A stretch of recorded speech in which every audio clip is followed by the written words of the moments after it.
banyak juga yang kita belajar tadi. So yang pertama sekali, kita yang ni dah settle untuk tukar data umur kepada grup. Saya nak buat analisis berapa orang yang mengisi questionnaire ni.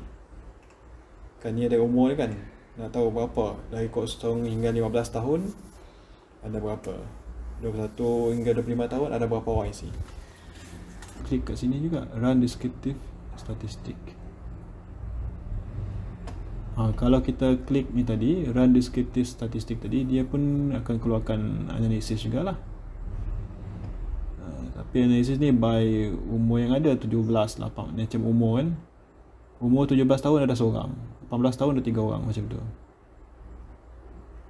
Macam ni pun boleh jugalah kalau kita nak buat julatkan. 0 hingga 15 tahun tak ada, 16 hingga 20, so kita akan tambah lah.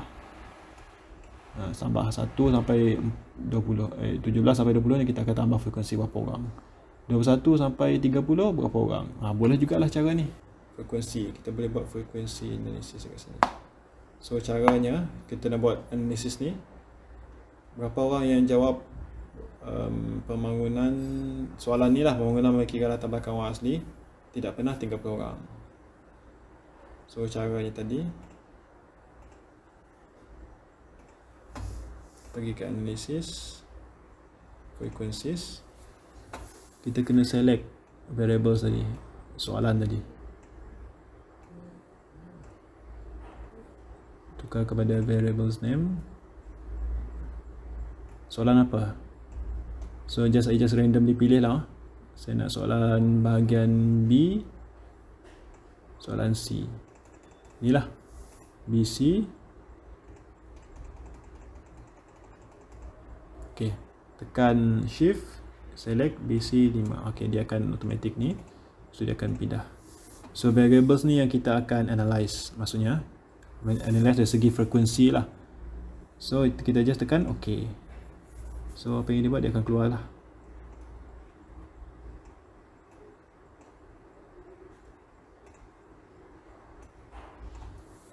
Dia akan keluar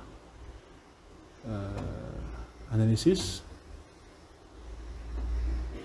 Maksudnya ni soalan-soalan tadi yang saya pilih tadi, isi kerajaan bla bla bla bla. So yang mengisinya semua ada. Ni tak klik, dia tak isi. Lepas tu dia pecah kepada setiap soalan. Setiap soalan dia ada frekuensi dia.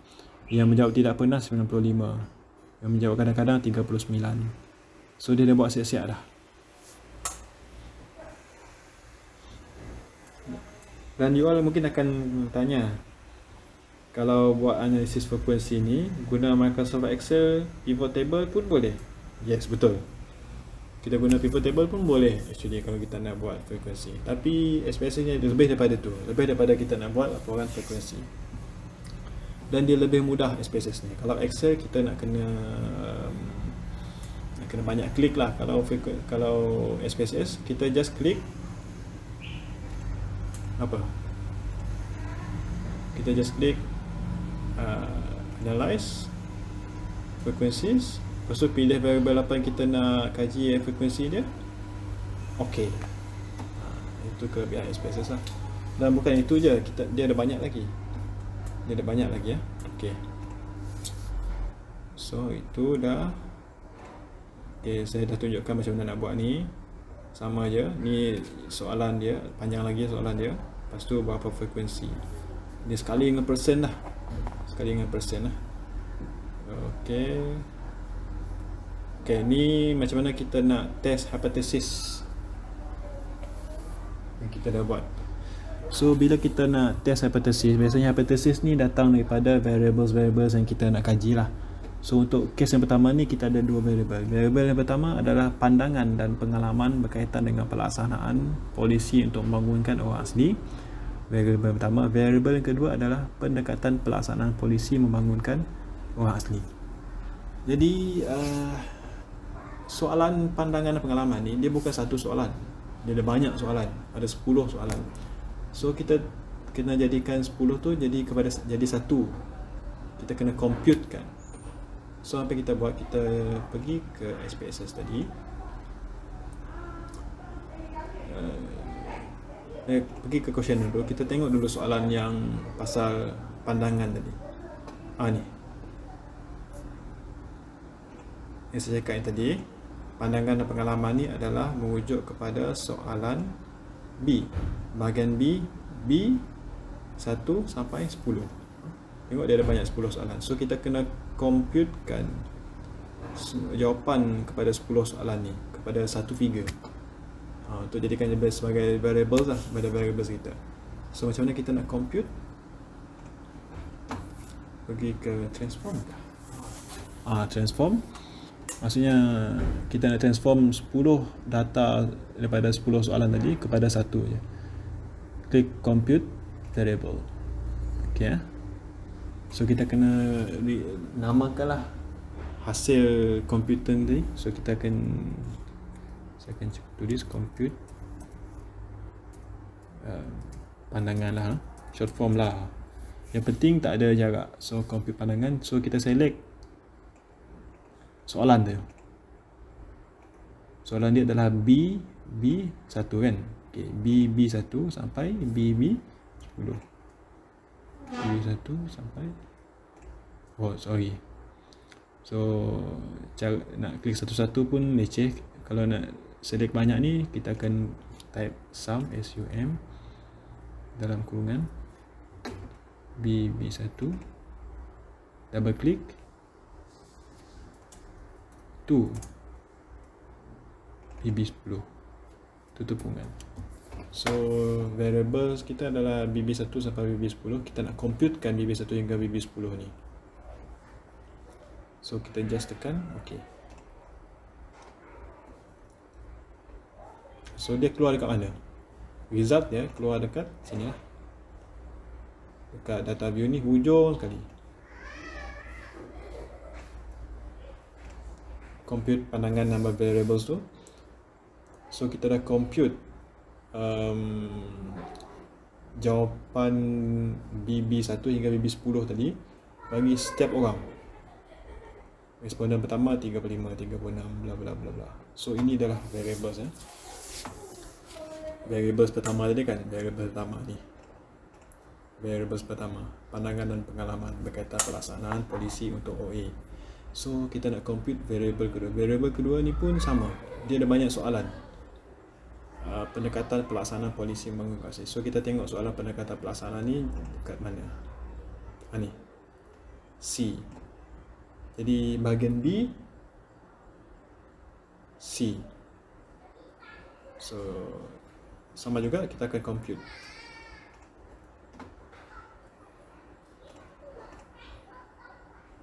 Okay, transform, compute variables.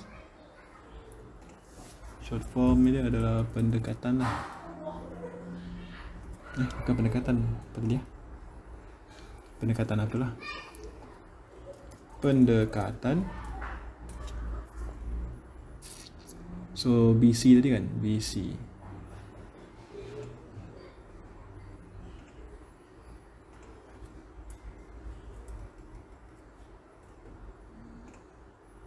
BC to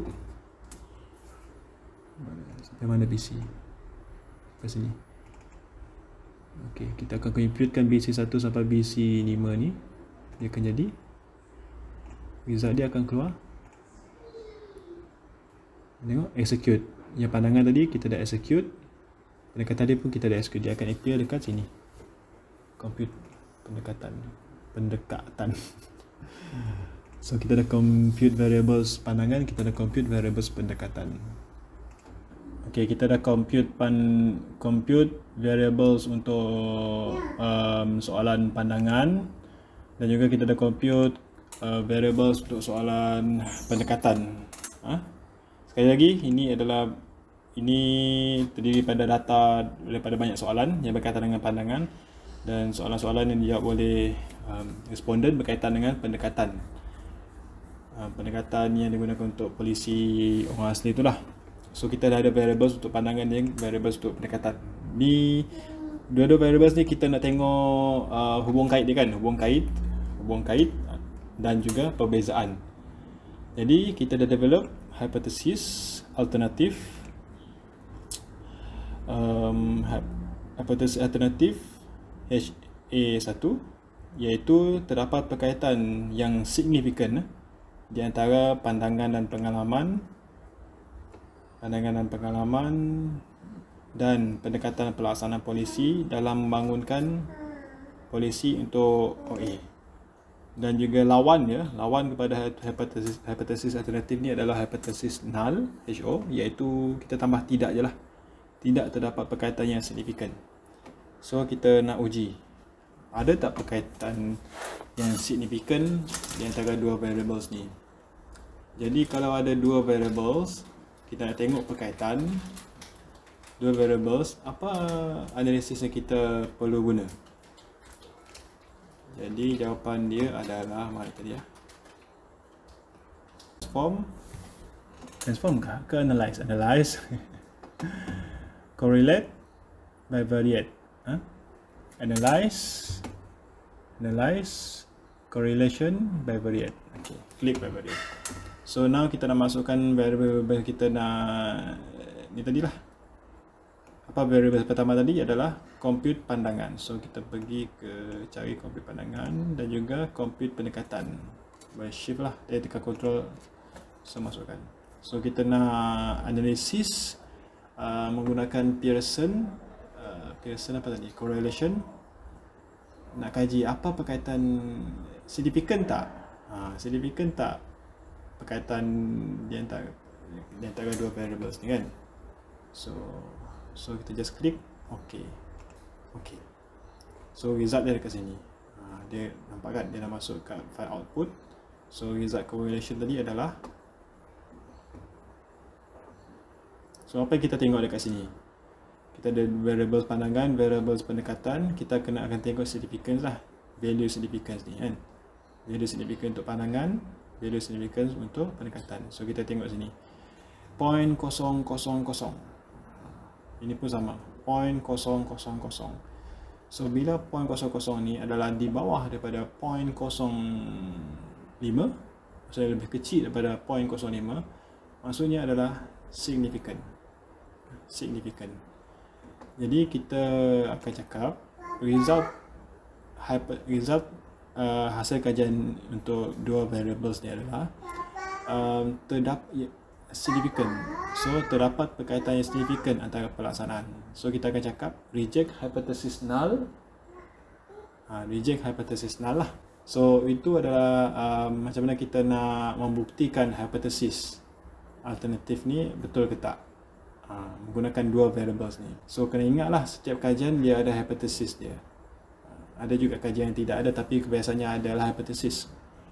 So untuk case yang kedua, kita ada tiga variables pun benda sama, ada hipotesis dia, hipotesis alternatif. Ini yang kita rasakan akan berlaku. Dan juga hipotesis null. Ada tiga variables. So kita nak mencari perkaitan di antara tiga variables ni. So berdasarkan, kalau ada tiga variables, kita nak cari perkaitan antara tiga variables, apa yang kita guna? Kita akan guna, so kita kena compute satu lagi variable lah, iaitu label tumpuan pelaksanaan polisi. So tumpuan pelaksanaan polisi ni dekat mana? So apa ni? Bahagian B, E. So kita kena compute dulu variables untuk soalan ni. Transform compute variable B, E kan. Ini adalah kita nak compute soalan tumpuan ni kan, tumpuan. So kita cari BE. Ni.